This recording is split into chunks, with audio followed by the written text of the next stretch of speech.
सुरार्चितलिङ्गं निर्मलभासित शोभितलिङ्गम्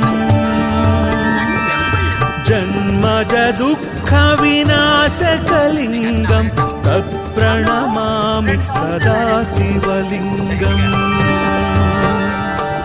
देवमुनिप्रवरार्चितलिङ्गं कामदहन करुणाकरलिङ्गम्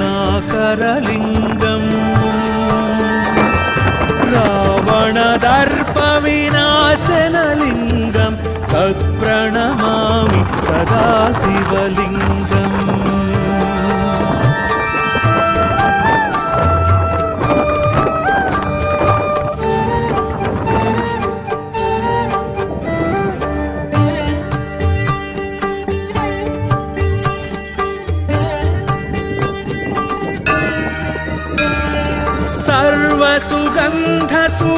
सर्वसुगन्धसुलेपितलिङ्गं बुद्धिविवर्धनकारणलिङ्गं सिद्धसुरासुरवन्दितलिङ्गं तत्प्रणमामि सदा शिव